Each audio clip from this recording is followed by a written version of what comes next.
بسم اللہ الرحمن الرحیم۔ السلام علیکم ورحمۃ اللہ وبرکاتہ۔ معزز ناظرین، سرکار دو عالم حضرت محمد مصطفیٰ صلی اللہ علیہ وآلہ وسلم کی عمر مبارک جب 7 برس کی ہوئی تو سرکار دو عالم صلی اللہ علیہ وآلہ وسلم کی آنکھیں دکھنے لگیں۔ آپ صلی اللہ علیہ وآلہ وسلم کے دادا حضرت عبد المطلب نے آپ صلی اللہ علیہ وآلہ وسلم کا بہت علاج کرایا، مگر سرکار دو عالم صلی اللہ علیہ وآلہ وسلم کی آنکھیں ٹھیک نہیں ہوئیں۔ حضرت عبد المطلب بہت پریشان تھے کہ اب کیا کیا جائے۔ بڑا علاج کرایا مگر آرام نہ ہوا۔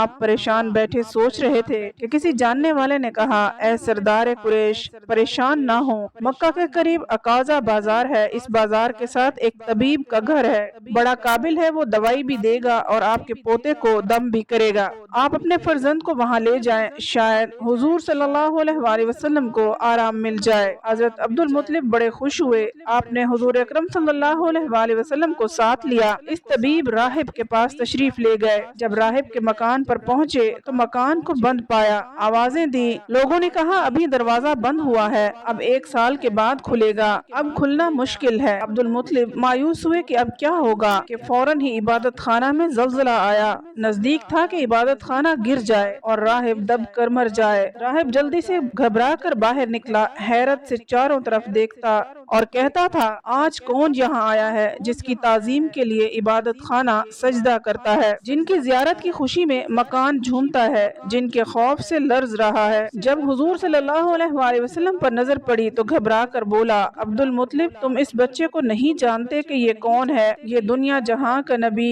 گنہگاروں کا شفیع ہے۔ اگر میں اپنے عبادت خانہ سے باہر نہ آتا تو دب کر مر جاتا۔ اے عبد المطلب، ان کی حفاظت کرو، ان کے دشمن اکثر یہودی ہیں۔ عبد المطلب نے فرمایا کہ اے راہب، میرے بچے کی آنکھیں دکھتی ہیں، سنا ہے تم آنکھوں کا علاج کرتے ہو۔ راہب نے کہا، کیا تم طبیب کو مریض اور بیمار کے پاس لائے ہو؟ یہ فرزند جہاں بھر کا طبیب، جہاں کے لیے شفا ہے۔ عبد المطلب، ان کا علاج اور ان کی دوا ان کے پاس ہے، تم ان کے منہ کا لعاب ابھی ان کی آنکھوں میں لگاؤ۔ یہ سن کر عبد المطلب نے آپ کے منہ کا لعاب آپ کی آنکھوں میں لگایا۔ لعاب کا لگانا تھا یا مرض کے لیے شفا کا بہانہ تھا؟ یہی لعاب آپ صلی اللہ علیہ وآلہ وسلم کا علاج بنا۔ ہجرت کے موقع پر غار ثور میں ابو بکر صدیق رضی اللہ تعالیٰ عنہ کو سانپ نے کاٹ لیا۔ آپ صلی اللہ علیہ وآلہ وسلم نے اپنا لعاب دہن لگایا تھا۔ ابن رویہ رحمۃ اللہ علیہ نے اپنی مسند میں اور ابن اسحاق بہیقی اور ابن عساکر رحمۃ اللہ علیہ نے حضرت علی رضی اللہ تعالیٰ عنہ سے روایت کی کہ میں نے رسول اللہ صلی اللہ علیہ وآلہ وسلم کو فرماتے سنا کہ میں جاہلیت کی رسوم بد اور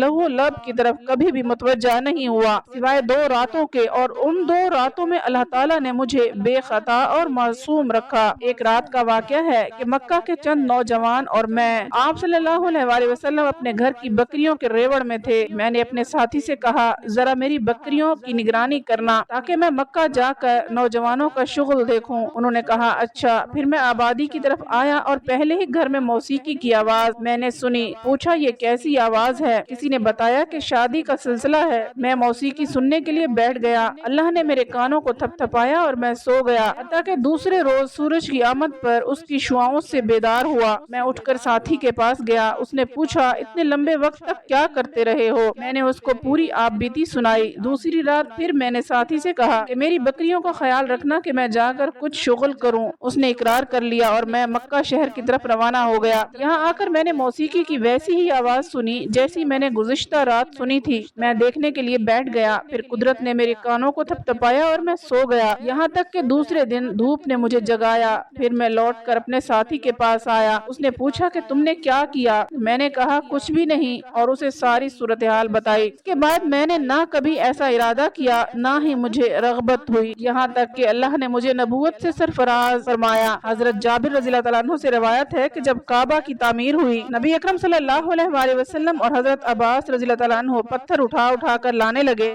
حضرت عباس رضی اللہ تعالیٰ عنہ نے آپ صلی اللہ علیہ وآلہ وسلم سے کہا، اپنا تہبند اتار کر کندھوں پر رکھ لو تاکہ تمہارے کندھے پتھر سے محفوظ رہیں۔ چنانچہ آپ صلی اللہ علیہ وآلہ وسلم نے اسے کھول کر کندھوں پر رکھا۔ میں آپ صلی اللہ علیہ وآلہ وسلم زمین پر گر گئے، آنکھیں آسمان میں لگ گئیں۔ پھر آپ صلی اللہ علیہ وآلہ وسلم اٹھے اور فرمانے لگے، میرا تہبند، میرا تہبند،